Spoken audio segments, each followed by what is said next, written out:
Welcome back, ladies and gentlemen. Today we're going to continue our adventurous journey through debates about violence and talk about violence for freedom. Now, what I mean here is debates about when violence is used to lead to freedom or to improve a situation in which there was oppression, in which there was vigorous control around people, and either a movement or an individual wants to use violence in order to improve their situation, right? So do individuals, or should individuals, or individual movements, so the distinction here is either an individual, here I'll map it out, right? So you either have an individual who can use this violence, or slightly broaden around the individual, you have a community or a movement who use violence within or against a state, right? So in debates about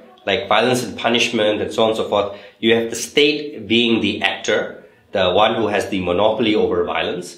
In these debates, you argue about whether the other individuals should have a monopoly, well, not other individuals have a monopoly, you're not transferring a monopoly, but whether they should also have a stake in this violence and be allowed to use it in order for them to either gain freedom or to increase the amount of freedom against the monopoly of the state, right? Because it leads to a situation where if the state has the monopoly on violence, right, and most states do, they're the ones who control the police, the army, they control the law enforcement and other aspects, everything. And if you're not allowed to own guns, or if you're not allowed to fight against the state, everything, your freedom is determined by how the state interprets the value or your rights, to what extent you can have them, you can't have them. All those things depend on the state, right? So there is a relationship between the amount of power the state has and the amount of power that you have.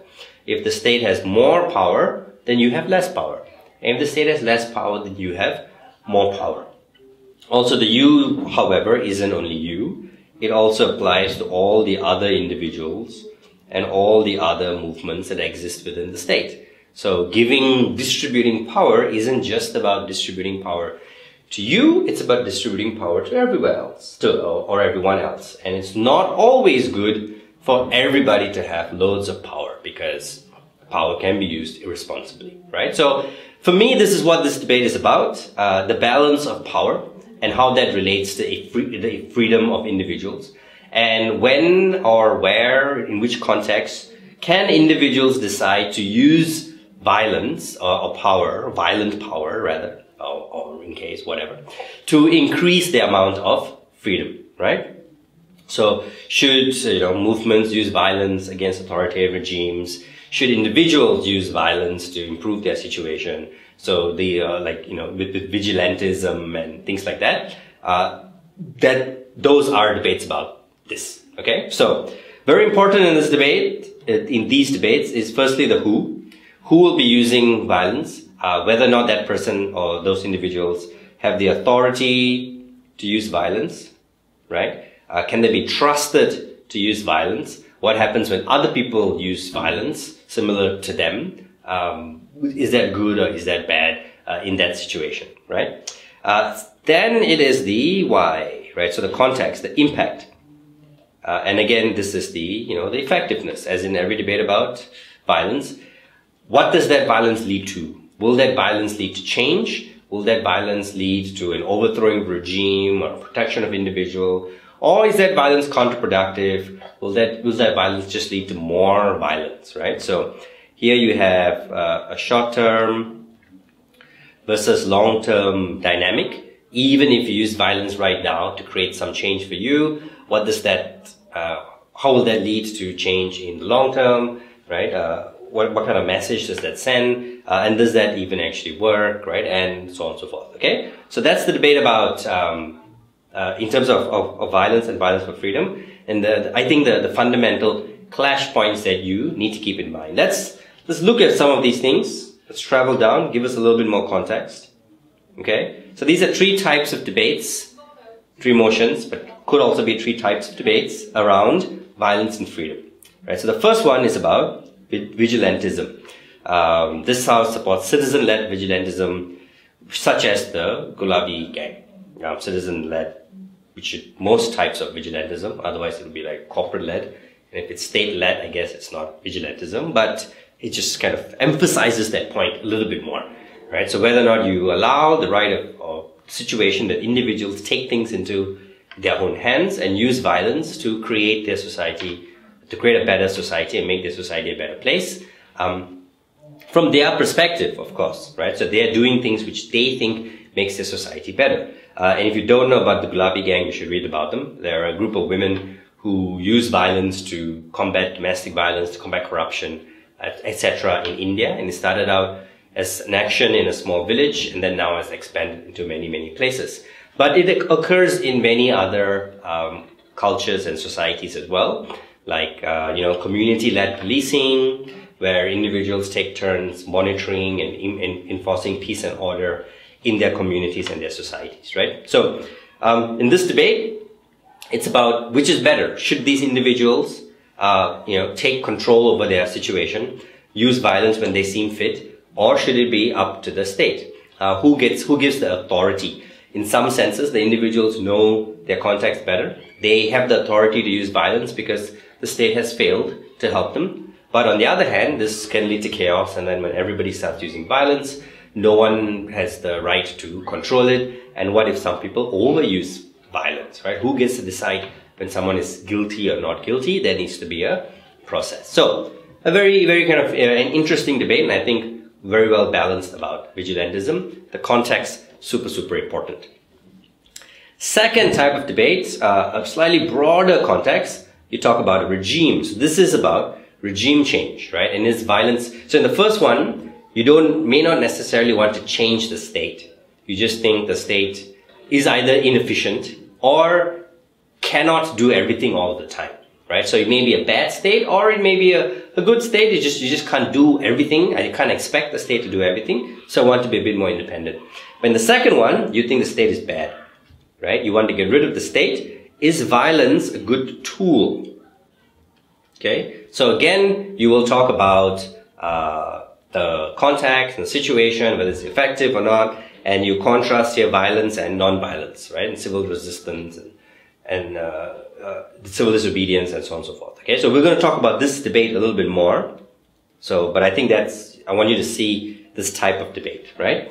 The third one is going more micro, right? So here we talked about, communities, which, well, can be citizen-led, but within a context of which there is crime, because you're talking about vigilantism. And here we talked about like broadly overthrowing a state.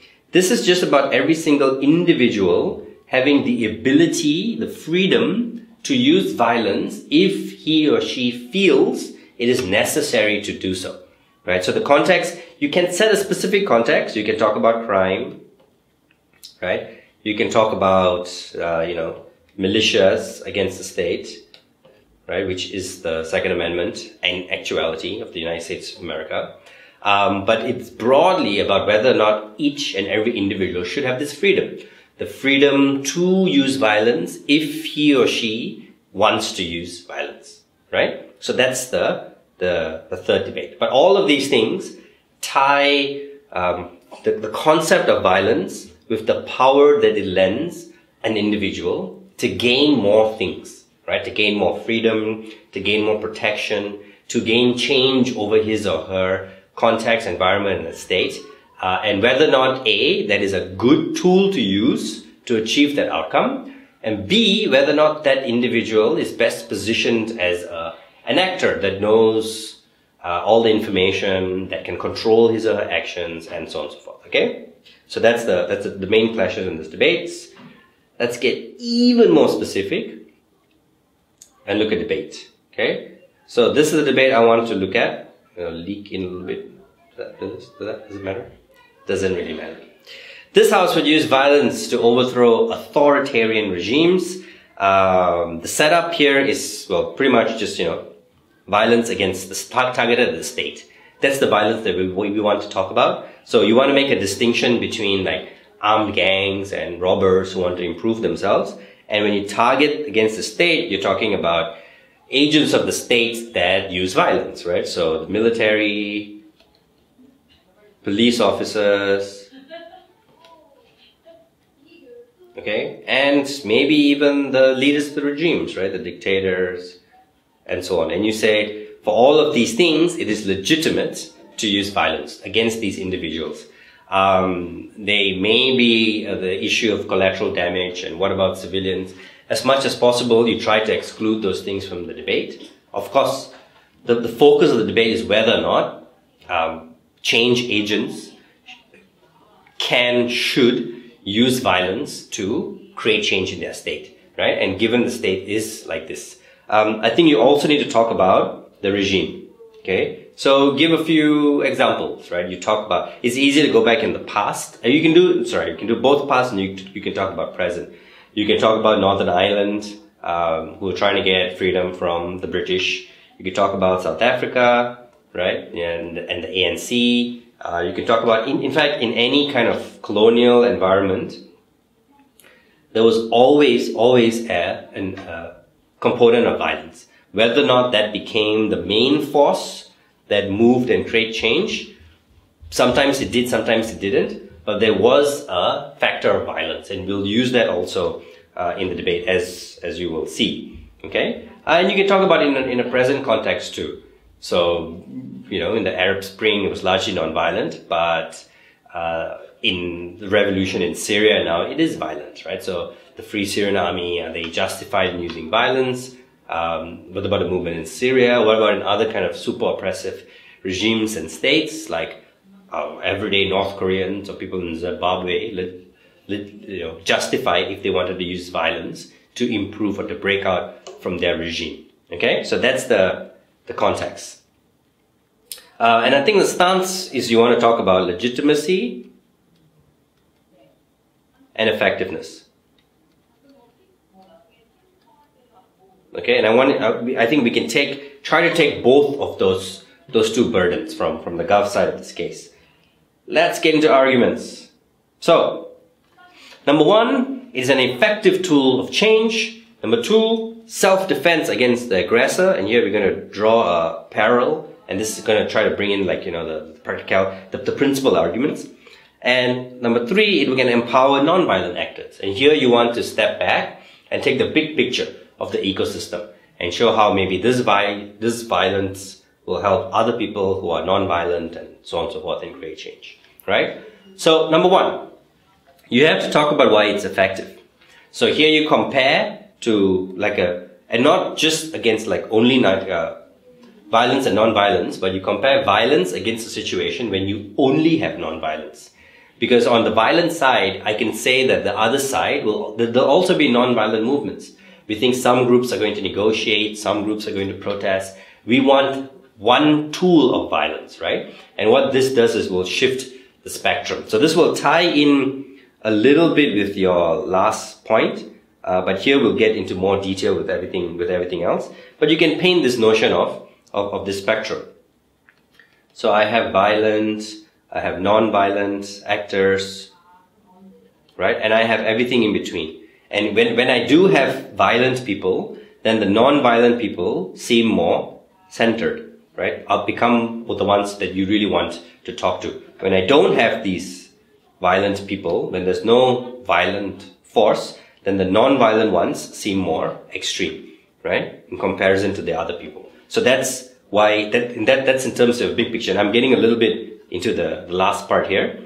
You can paint that context a little bit, but also talk about how specifically it's effective for many of the other reasons why many movements use violence, right? Or with innate aspects of violence itself. And that is, firstly, it gains attention to the cause, right? And you hear this argument used very often with like environmental terrorism and so on and so forth. And it disrupts the state, right? Many people put up with authoritarian regime because they say it functions. At the very least, the state functions. But if violence can disrupt the state, targeting the police officers, and even police officers don't feel safe, then everybody in the state doesn't feel safe. Or if you target like power stations and all of these things, transportation, and then the state starts to break down, right? And the state can't function. So it forces the state to change, to take things seriously, to take the demands of these groups seriously, right? And that's why violence can be really effective. Of course, you have to talk about demands, because this is goal-oriented violence, right? This is political violence to create that change. So many of these groups would have made these demands first. They would have been threats. They would be trying to negotiate. Maybe negotiations failed, and then there is a resort to violence. And there can be a kind of inherent, check and balance. These groups still need public support. If they don't get public support, groups will fail. People will tell the police where they are. No one's going to hide them. People will stop supporting them, right? So every guerrilla organization needs a community to hide that and support that guerrilla organization, right? And that's, as long as the community feels like that guerrilla organization is helping them, they will do so. Of course, in some situations, the guerrilla organization will threaten that community, and so poor community can end up getting stuck between bad state and bad guerrilla organization. But we're going to say that if things work out, and at least from a strategic level, there is value in them doing this, okay?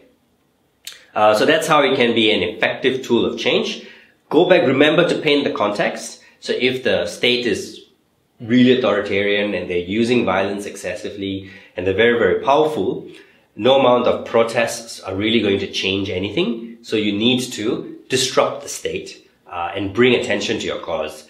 And using violence is a very effective tool to disrupt the state. Okay. Now, secondly, you can talk about self-defense against an aggressor. And this is when you take a kind of principle level, right?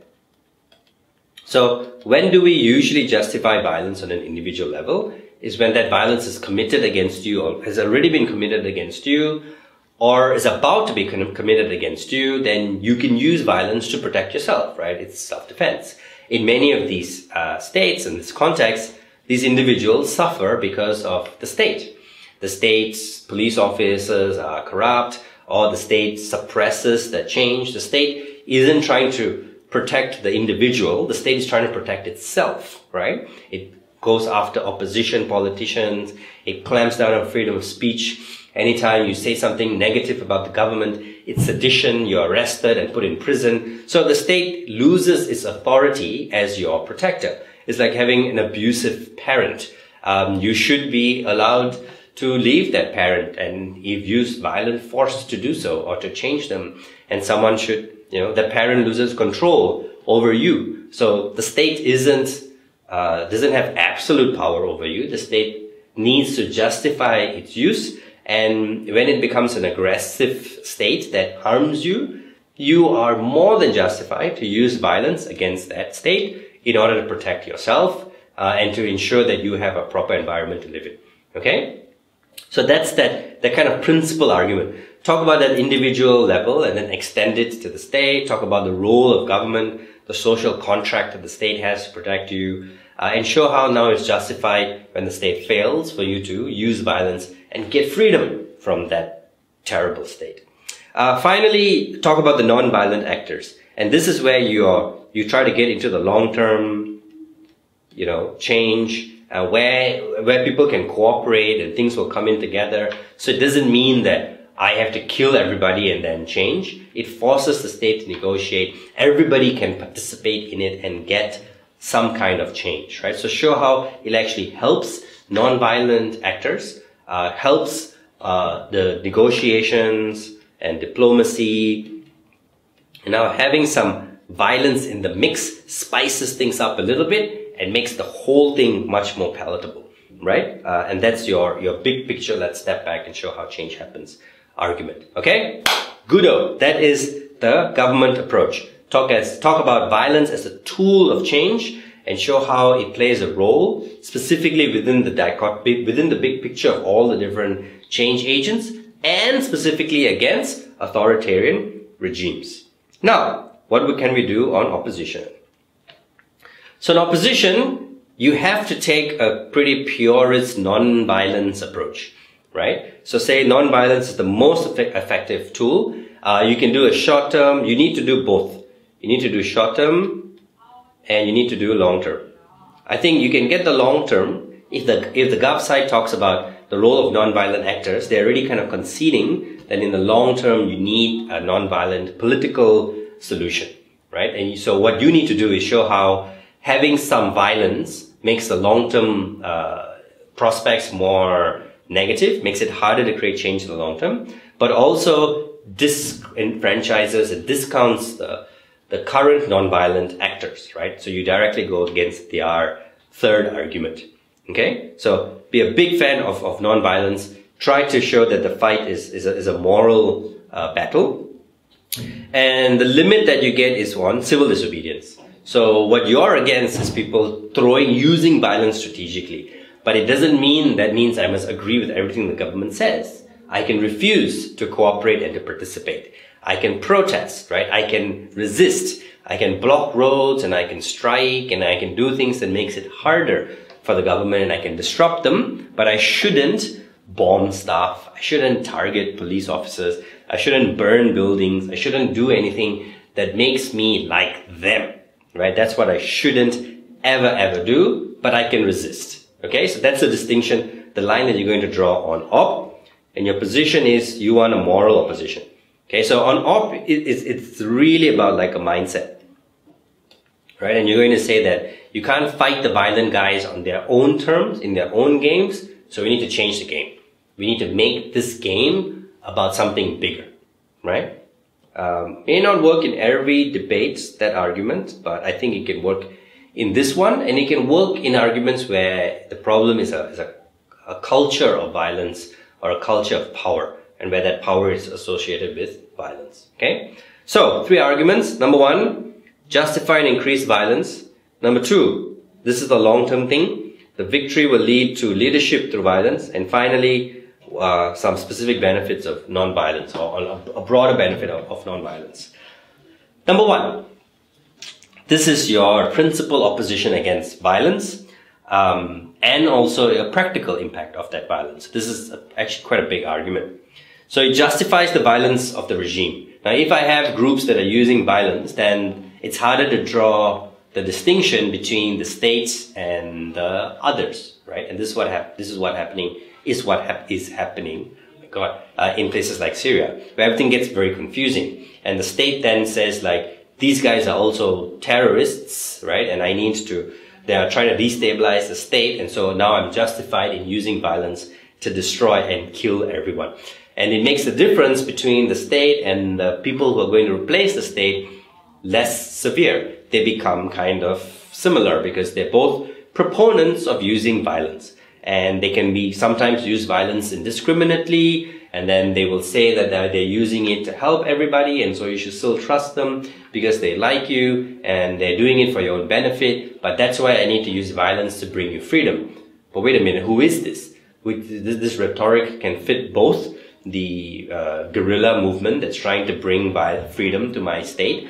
It can also be something that my dictator regime, the leader of the regime, could be saying, right? So it confuses, it blurs the line between the good guys and the bad guys, right? Once you start using violence. And it also then justifies and increase the violence from the regime, and it's harder then to clamp down on that violence, right? And it's the first really powerful reason why that violence is bad.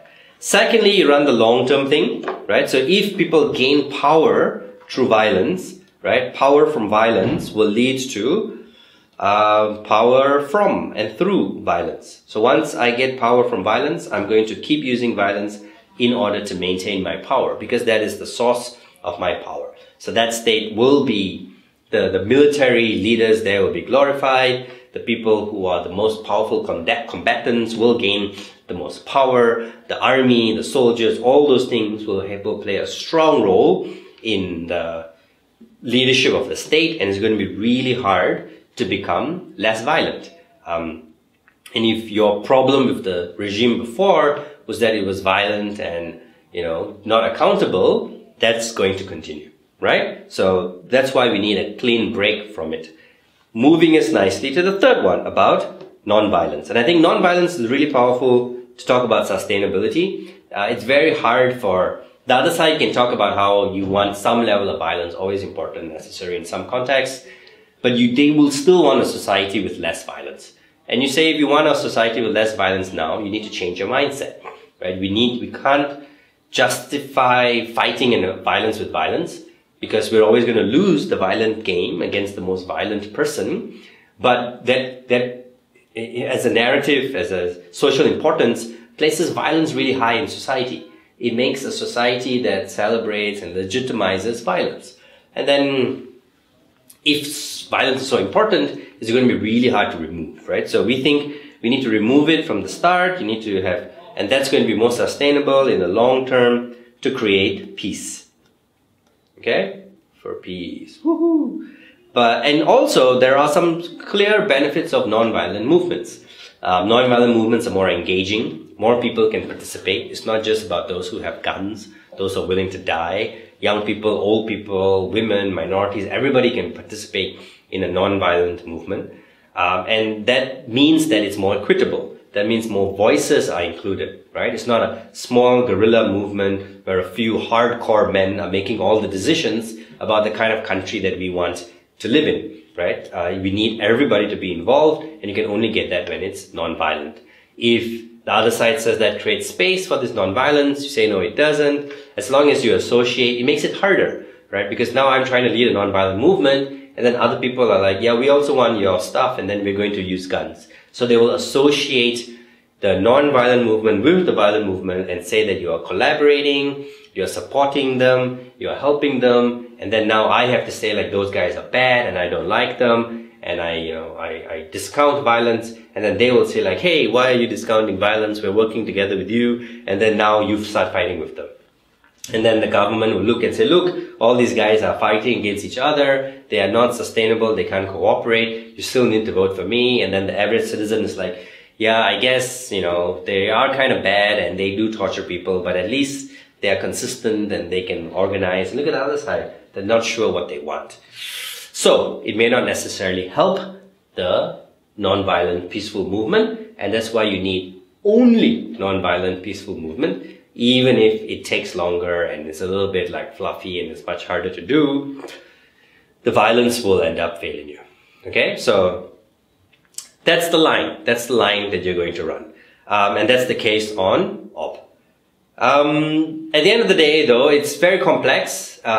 Even people who strongly supported non-violent movements like Gandhi, Martin Luther King, did leave some space for violence or appreciation or justification of violence within their broader movements, because it's hard for them to say that, you know, people who are fighting against other violent people shouldn't be allowed to use any form of violence, because they are defending themselves, because they are not as immoral as the dictator. There is a distinction, right? Nelson Mandela did, and still, I can't say still, but trained to use violence, and even after he, you know, brought change to the country, didn't say that every single person in any context, violence is unacceptable. So it does largely come down to that context. But it's really hard to say in exactly which context violence is okay and in which context violence is not.